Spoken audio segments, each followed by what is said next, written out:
Good morning to our in-person and online attendees. Welcome to the Mission Capability Area session on space and overhead platforms. My name is Chris Williams, and I have the privilege of serving as chair of the Moorman Center for Space Studies at the National Security Space Association. I wish to express my deep gratitude to my colleagues at the Air Force Association for inviting me to moderate this important panel discussion. As this audience understands well, space systems are central to America's economic vitality and our national security.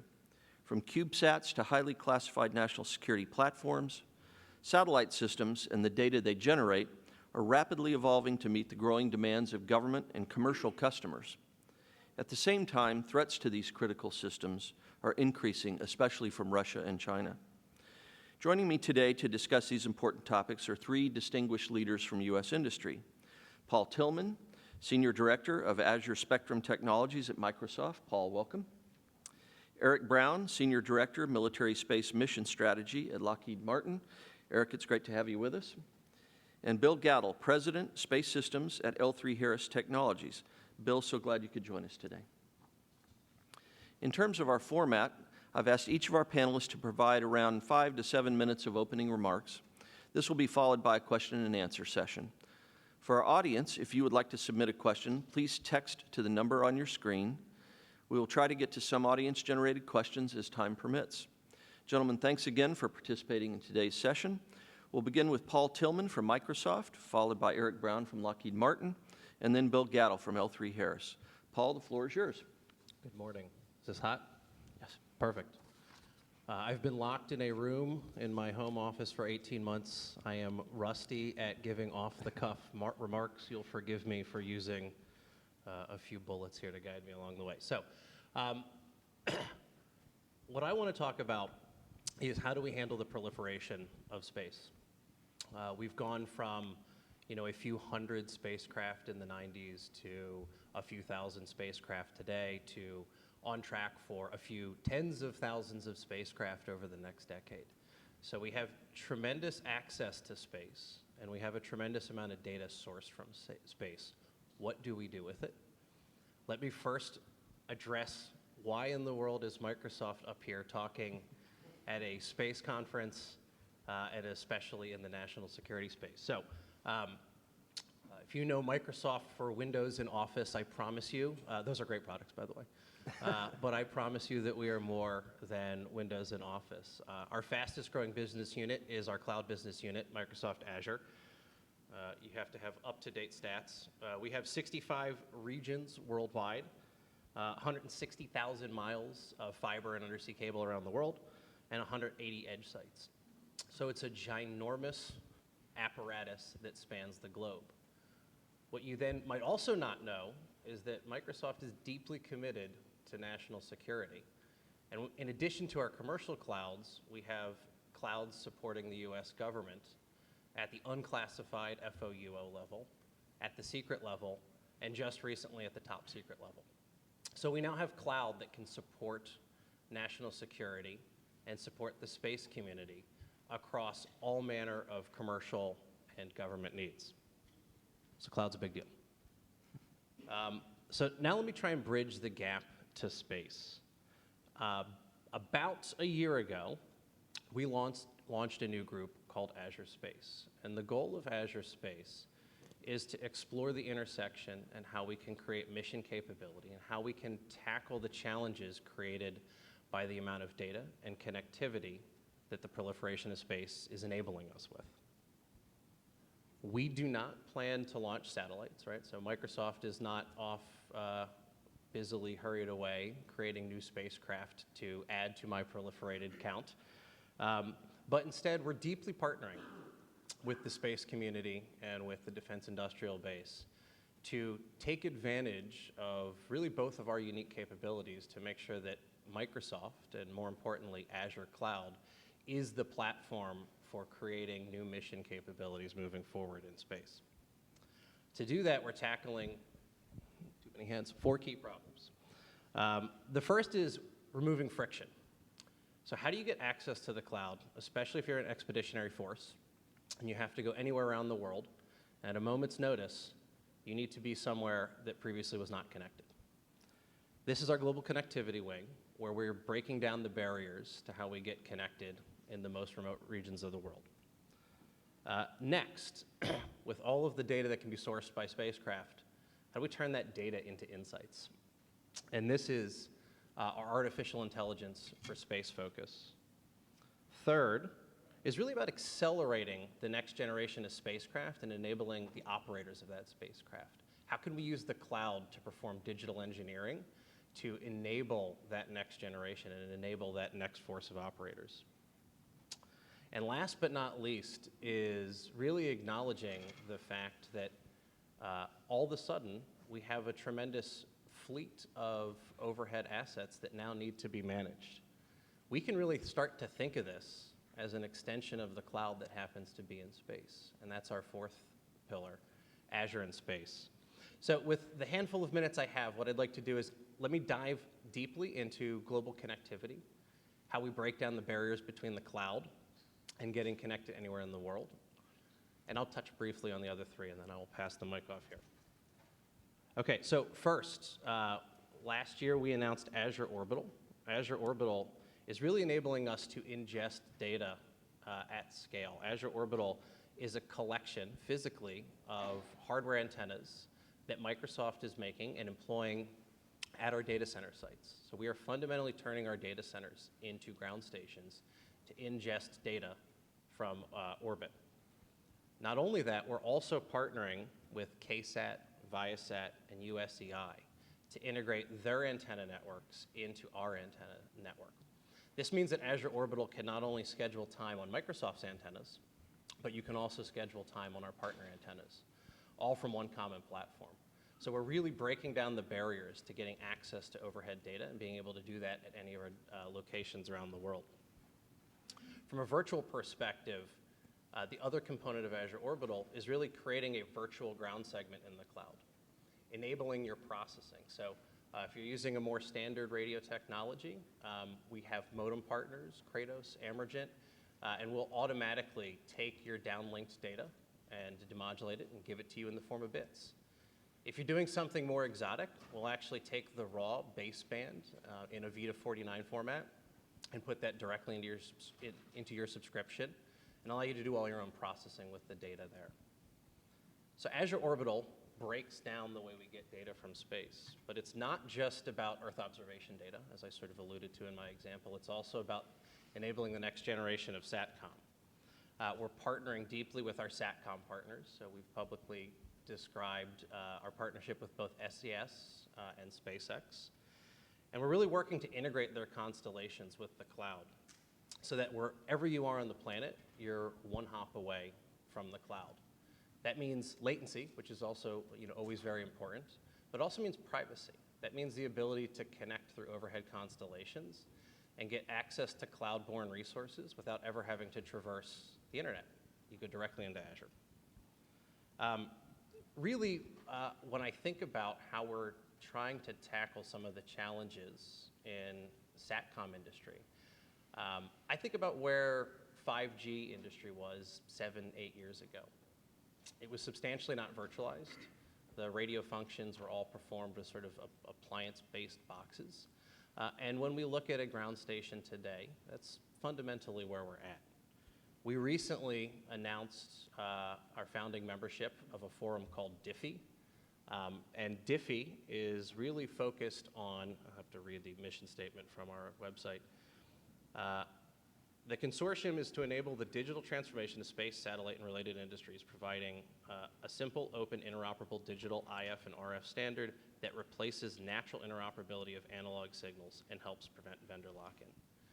DIFI is really focused on how we can virtualize the ground segment of the entire space industry to take advantage of technologies like cloud and speed acceleration, adoption, and development of new capabilities. So I've talked about how we get data from space. I've talked about how we use space to connect to the cloud and project the cloud anywhere on the planet. But it's not just about getting cloud to some point, some remote point on the planet. We can actually then use cloud technology to extend that reach. And that's where some of our capability in 5G comes into play. So integrating terrestrial 5G networks with satellite can further break down barriers and remove connectivity. So we've gone from a potentially very disconnected world to really being able to have cloud-connected devices anywhere on the planet through the combination of SATCOM and 5G, both born on and enabled by the cloud. Just a few weeks ago, we announced a new technology called Private MEC. Private MEC allows you to create a private 5G network with just a few clicks through the Azure portal. And so this is an example of what a virtualized technology looks like. In the past, a 5G network required legions of telecom engineers to be able to successfully deploy. Now I can rapidly deploy 5G, and I can do it with SATCOM, and now I have the cloud anywhere the world over. So with that, I hope I've given you a little taste at the 4 pillars of where Microsoft is trying to enable the space industry with Azure Space. And I've given you a bit of a deep dive of where we've made some of our largest investments in global connectivity. I look forward to the discussion. Thank you. Fantastic. Thanks, Paul. And now Eric Brown from Lockheed Martin. Eric? Thanks, Chris. And thanks to the AFA for hosting the event after such a long departure. It's great to be back on stage with people like Bill and Paul here, and certainly with Chris. So as way of introduction, as Chris said, I'm our Senior Director of Mission Strategy for Military Space. But what does that really mean? It means that I'm out there partnering with various agencies, people like Del Della Pena over here from SSC, or I saw Shannon Pallone back there, to look at what does the future set of mission capabilities really need to be. And then ultimately to harness all of the capabilities within Lockheed Martin to deliver that sort of thing. Now, anyone that's familiar with the space industry kind of knows what we do in a lot of ways, whether we're talking about substantial space assets like GPS or MUOS, or whether we're talking about ground systems, a la the Cooler program or other things.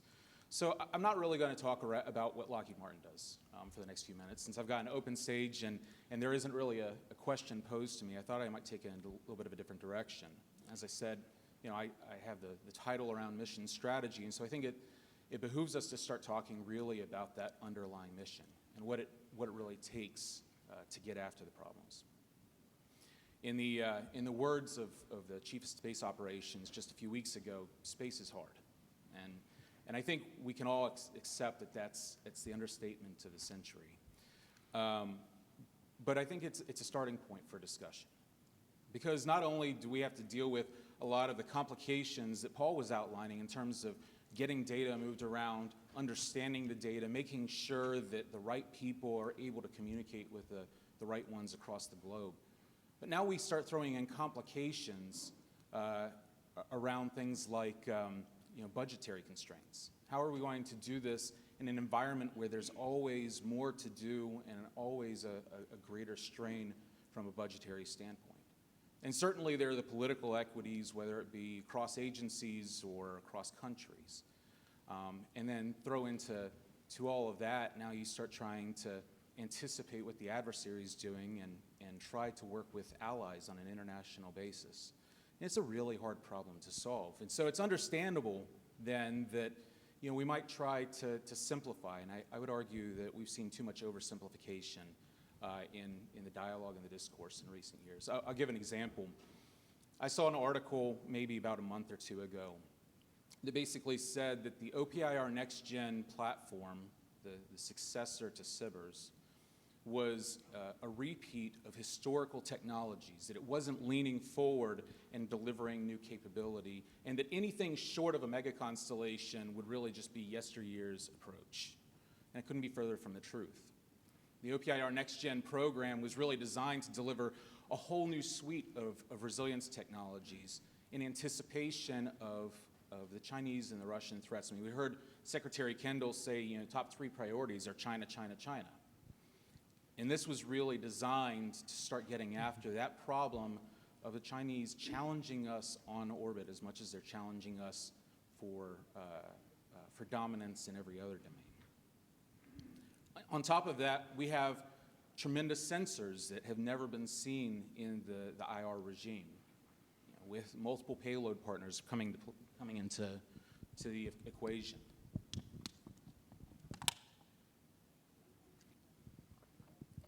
So, when it becomes a comparison about one versus the other, like I said, it becomes a little bit of a simplification, but it's not just about the capability. It's really about the architecture. So when someone starts talking about the need to use a distributed or a proliferated, two very different concepts that are oftentimes conflated. A distributed or a proliferated approach, are we really talking about a replacement for SIBRs? I don't think so. Because what we've lost is that understanding of the kill chain. Any airman is going to know straight away, understand this idea of the kill chain, that you have to have the sensors on point to begin with long before you're actually pulling the trigger. You need to have custody. You need to understand what you're shooting at.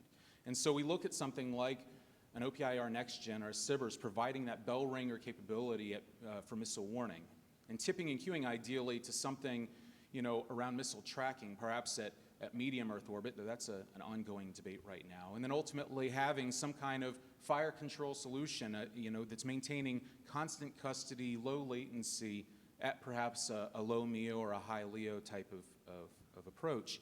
And you see that it's actually a string of capabilities. It's not an either or, it's how do we start piecing together these things. That's where I would like to see this panel go, is how we raise that discussion beyond a single technology, a single capability, and we start talking about what that overall kill chain or kill web starts looking like. Another great example, since Bill and I are on stage here together, is people will oftentimes start poking at this idea of alt PNT, that we need a different PNT. We need a substitute for GPS, and I can tell you that there's certainly room for supplements and complements to the technologies that we have today. But as Bill and I and our companies, our teams have been working to build out the GPS constellation, I can say it's a real feat of technology there, where we see that we, especially as we look towards 3F, we have more power that we can put on individual theater elements than we've ever had before. A lot of it's a question of how do we change our ConOps and how do we begin looking at capitalizing on the technology of the future. I mean, one of the exciting things I see is that L3 Harris, for example, is looking at NTS-3, and a lot of people will immediately say then, well, that looks like a substitute to GPS, when in fact we've been talking about this for years, about on-ramping those technologies, that NTS-3 is a demo to prove out technologies that can on-ramp into the GPS program, delivering even more capability to the warfighter to push back against spoofing and jamming that plagues us today. So it becomes a question of not how do we start looking for an alternative. I mean, certainly we should always be looking for those. How do we evolve the things into the future? It's how do we bring all these capabilities together? And now if you start talking about this on a multi-domain basis, you're not just talking about space assets, but really intersecting that with, for example, you saw the tanker of the future, and talking about how do we enable that aircraft's mission with space assets, this multi-domain or joint all-domain operations. We add even more complexity, and similarly, we have even more of a tendency to try to oversimplify. And in fact, what we really start talking about is really data transport. It's about moving data around the theater, being able to get at a low latency basis data anywhere it needs to be, and potentially combining the assets on orbit, bringing multiple intelligence capabilities together, communications capabilities, ensuring all of those things are available. But not just, for example, at LEO, though SDA is doing a tremendous job of delivering on the LEO transport capability, but how do we start looking towards bringing the rest of the assets on orbit? How do we potentially capitalize on GPS as a host for a MEO data transport, so we can start connecting the dots even further and enabling that joint all-domain operation across various orbital regimes and across domains? So with that, I'm hoping we'll steer a lot of the discussion towards these bigger challenges and maybe be able to shed some light on those things. Thank you very much, Eric. And Bill, over to you. Thank you. All right, well, very good. Good morning. As I woke up this morning, I thought I'll write a few notes. As Paul said, we haven't been on these stages in a while, and it's great to see you all in person. But one of the things I thought, I'm not going to be in front of a lot of airmen all the time, so I want to say a big thank you to start with. In the last 6 weeks, we saw an extraordinary effort and an amazing force as you all got people out of Afghanistan. It was efficient, and I don't care what people say in the political realm, we saw the extraordinary effort of our airmen. So thank you very much before I get started. The next thing I would say is, I saw a lot of comments coming out of the leadership of the Air Force. General Brown talked about innovation and being revolutionary in a letter that he wrote to the airmen recently. And I think about space, I think about that's where it's going. We're in the midst of probably the greatest transformation in space of my 34-year career. Everybody wants to build a satellite. I was very happy that Paul is not going to build a satellite out of Microsoft. That's probably one. So we have one that's not going to. But there's certainly a lot that you'll see on the floor doing that. So I just took a few notes. What do you mean by transformation? I think there's 4 things I wanted to say, and I'll make my comments brief, and then we can get on to discussion. But the first one is we learned over the last few years that space is critical infrastructure. You use it every day. We use it every day. Eric talked about GPS. Every one of us use GPS. Many of us had to use it to get here today. It's intertwined in our world. And if you think about what General Hyten said, without space, you're going to be fighting in 1950. You have nothing. And so it became critical infrastructure really in the last 5 years. To be honest, I remember going to the Pentagon 10 years ago and saying, we really ought to proliferate some of these space assets. And people laughed at me and said, we have plenty of sensors. We don't need sensors right now. We don't need any of this. What's happened, though, is the second point, which is space truly is under threat. That threat is extraordinarily real. And it is right now. It's imminent. In our company, we call it now space, because what's happening is right now. And we're in the midst of this transformation, but the threat is real and our response needs to be real. And as Eric talked about, we'll talk about hopefully different architectures, because our response is not one or the other. It's going to be a multi-domain fight. It's going to have different tiers, and it's going to require the village. It's going to require all of us in the space community to do something about it. No one company can do it. No one branch of the military can do this. It's going to require all of us to be working together, or we're not going to be attacked, the threat that's real towards us. Third thing I wanted to touch on is, the transformation is required. If you look at where space has been, I'll show my age. Rowan and Martin's laughing, if you remember the people who would plug the little things. I'll connect you from you to you on a little wire. That's what space has looked like. We are not interconnected yet. We are thinking about it. We have a transport layer that's probably coming, but it's not there yet. Most of our satellites talk up and down from a ground site, and that's what they look like today. And so we talk as if it's all here today, but it's not. We're really having to transform where space is going. That's why a transport layer is so important, and what we hear. If you don't have an interconnected mesh, as these 2 gentlemen on my right talked about, not a lot of this matters. You have to have the interconnectivity to have these sensors actually play together. And if you look at how many actual links between satellites are up there, it's not very many. So this is the transformation that has to occur. And we have to get there quickly, because right now, again, the threat's real, and so that transformation has to happen at an extraordinary pace right now. And so as I look at it, the architecture is going to change, and Eric touched on it. There's going to be LEO levels, there's going to be MEO levels, there's going to be GEO levels, there's going to be different orbitology. But the reality is what's happening in our marketplace is the payloads are becoming very, very important. So if you look at what payloads are happening, whether they're sensor payloads, they're warfighting payloads, or they're interconnectivity payloads, those payloads have become extraordinarily important. I view it as we're taking air to space.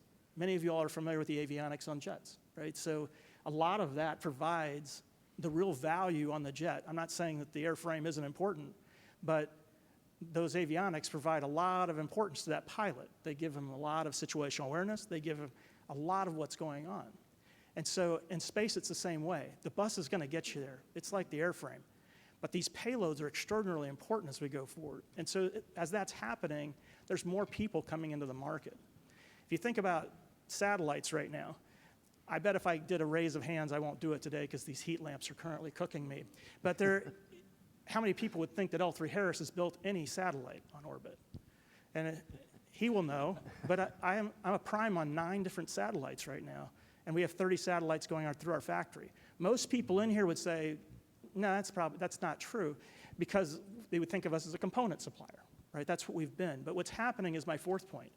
You're seeing a very different marketplace right now. There are commercial entrants. Everybody knows about SpaceX. We just watched the 3 days on orbit of the commercial vehicles. Those are all really exciting. But people in the commercial industry are infusing massive amounts of dollars into this industry. Billions of dollars are coming from these billionaires coming in. And we have to leverage that. There are companies like ours that are moving and making our payloads more accessible. Lockheed's changing the way they're looking at the market. We are in a very dynamic time. And I guess I'd close with my little opening remarks with, I've been in this market 34 years, and I have never seen anything like this. This is the most extraordinary time I've ever seen in the space market. There have been times when I've come to conferences like this where I couldn't get anybody to talk to me because nobody cared about space.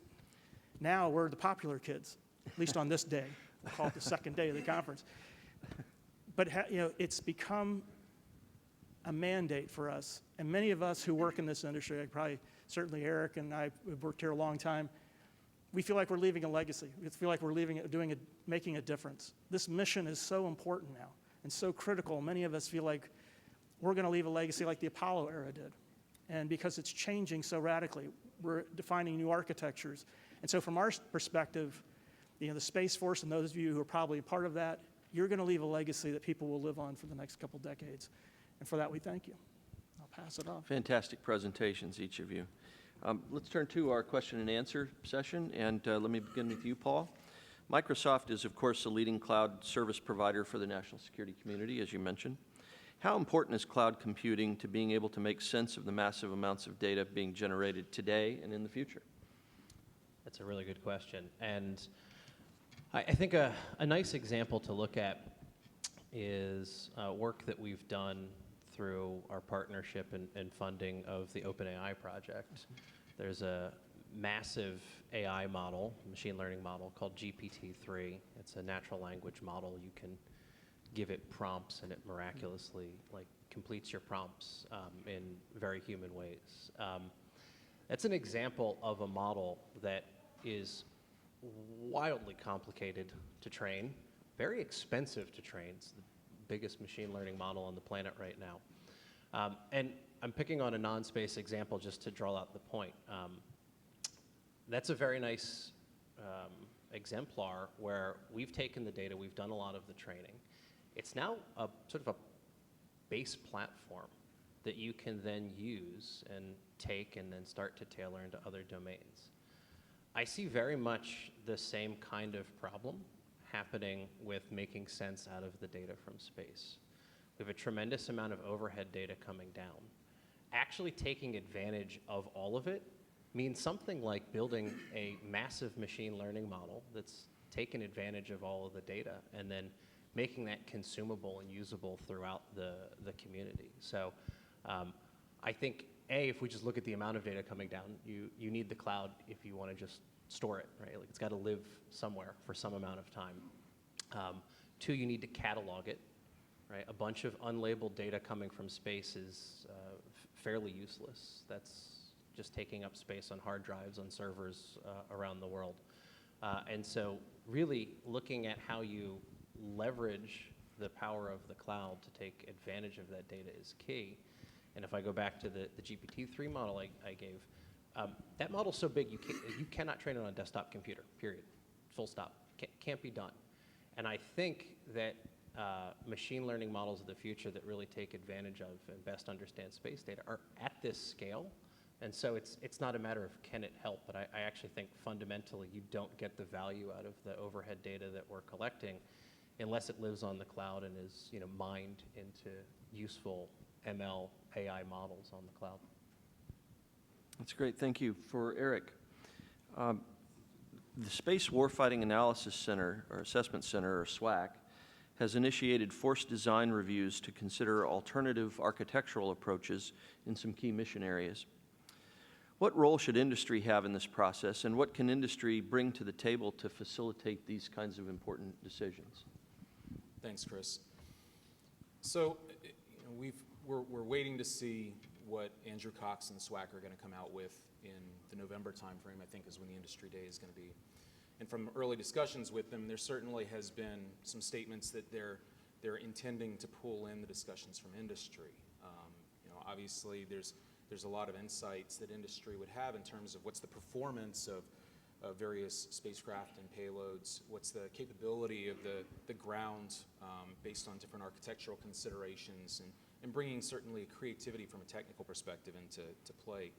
But I think that there's a piece of the equation that's sometimes lost there, and that's, so much of the discussion today is in the classified domain. And I'm not talking about SCI, I'm talking about, well beyond in the reserve environment. And that makes it really difficult to have the kinds of engagements that are required in order to select, future force designs and capabilities. And certainly the SWAC with its SSDP heritage has a great insight into a lot of those things. But then the question is, how has industry, how have those of us that have been delivering those capabilities, especially in the space control community, how are they able to interpret the ways and bring that technical creativity to bear to influence it? So, just as an example, if you were to think about, two versions of the same mission, one where from a resilience standpoint, you couldn't protect your assets on orbit. And the other one where you're bringing to bear all of the capabilities that the United States has been investing in, which of course in a forum like this we don't have the luxury of discussing, and certainly gets lost in the open dialogue. And you were to assess how you are going to deliver that mission, whether the mission be missile warning and defense or transport or whatever the case may be, it's going to take you in two very different directions. So being able to bring in industry's insights into the kinds of capabilities, both onboard and offboard, that benefit the architecture, talking about creative ways to bring in, a more distributed construct because of the benefits of the cloud, starts to grow the discussion and offer a greater degree of creativity overall. So, to the degree that we see that dialogue going on, whether it be with the SWAC or with SSC, being able to tap into that sheer amount of analysis that companies like Lockheed Martin, Microsoft, and L3Harris do on the environment is really a crucial piece for us to be successful. And I would just offer as one final analog, if we look back 50 or 60 years, the U.S. government didn't try to build out the entire capability set for Apollo or for Manhattan,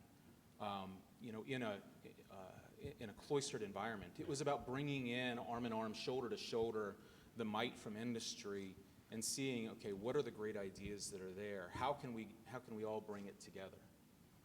That's great, thank you. And Bill, what's the right balance between air and space platforms in assuring needed capabilities across multiple mission areas? I kind of want to add on to what Eric said, because Please. we were talking about it just before we got up here. There was a time period where we all brought our best of the best to the government. We all did sit-in rooms. It was the Apollo era and way back. But if we could get to that, and again, it's part of us putting down our badges, right? Our company badges and looking at the bigger mission. Part of it is understanding that I call it the prosperity mentality versus the starvation mentality. Look, there's plenty of work to do this. That's not the problem for our companies. The problem is the mission has needs. And as we were talking about, many times we're overlapping our internal research and development dollars. He's probably doing the same things I am. I think it was a very valid point he brought up, because if we can figure out how to pool those resources and actually come together as an industry with you all in the military, I believe we're going to get a better answer. Now today, that's not exactly what it looks like. We're just trying to get our inputs into the SWAC and others. But I think there's another step we could take. And it leads into the answering of the question, which is, people think, oh, that space thing, it's different than air. The reality is, this is a multi-domain fight. I know Eric mentioned it earlier. It's a multi-domain fight. Paul talks about interconnectivity. Without a multi-domain fight, we can't win. We've heard over and over again, it's China, China, China is the priorities. You can only fight this battle if we're all interconnected, that all the platforms are working together in unity. And so this shouldn't look like an or function. This is an and function. This is all about how do we tie things together. Many of us are trying to figure out how the interconnectivity is not just to space, but space to ground, space to air, space to ship. Because we all have to be connected on the web, as Paul talked about. We all have to be there. So we have to have more dialogue, and we are having more dialogue about how does air play with space?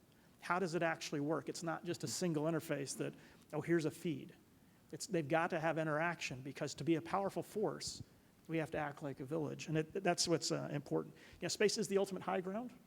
It is something that we can get to places that Other people can't. We talk about the tyranny of distance and with China. We can't get close enough. Space allows us to get that access, but it doesn't operate alone. It's got to be interactive with the rest of the domains. All right, thank you. Paul, what are some of the digital technologies that Azure Space is developing to help the space community launch faster and with higher mission assurance? So I briefly touched on the area of digital engineering, which I think is a potentially huge opportunity when we look at the cloud and how we can design, test, validate before we actually put capability on orbit. I'm sure many of you would love to virtually fly your satellite, virtually fly the payloads of the satellite, and do that before it actually gets out into the real world and before it becomes very costly. This is a big opportunity where the computing power of the cloud, I think, can help, right? So can we virtually fly a satellite? Can we simulate its payload looking down at the Earth? And whether that's visible, whether that's some IR band, whether that's RF, can we actually allow you to fully synthesize those inputs? Most of the payloads today are software-based, or will have a large software-based component. And so can we actually run the real mission software? Can we run the flight software with a virtualized hardware abstraction?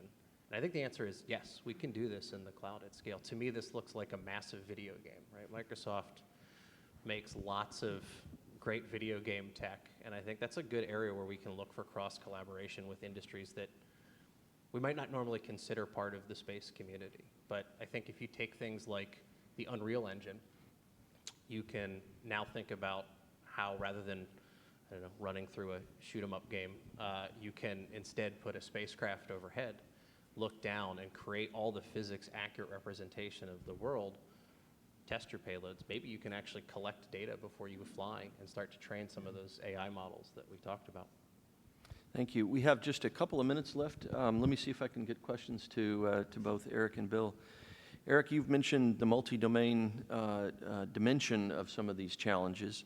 For example, concepts such as joint all-domain command and control and joint all-domain operations.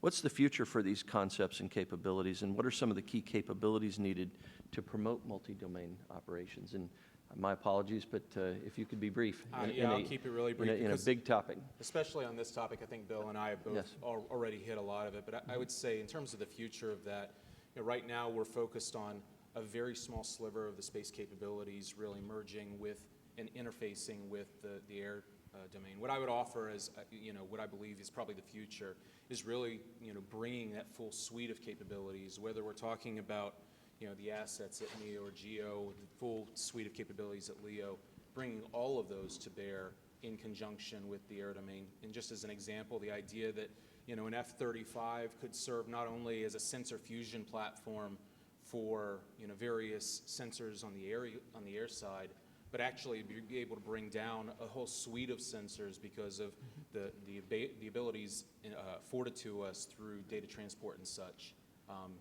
directly into the cockpit. Thanks. Bill will give you the last word. All right. Well, I guess I'll skip the questions that we were going to answer. I'm going to end with, look, we've had a lot of efforts here to try to figure out how to get situational awareness. For years, that's what space has been about, situational awareness, whether it's national technical means or whatever else. Here's a picture of your house. All those kind of things, those are situational awareness. What we're building out right now and the transition we're making is an infrastructure. We have to build out an infrastructure right now where in the future we can overlay artificial intelligence. We can overlay these things. That requires connectivity. It requires JADC2 or any kind of command and control. Those are going to be the transformation. That will enable warfighting. But I would tell you, we need to accelerate. And I think all of us would agree, the more cooperation we can get, the more, quite honestly, funding we can get and support will accelerate this entire transformation.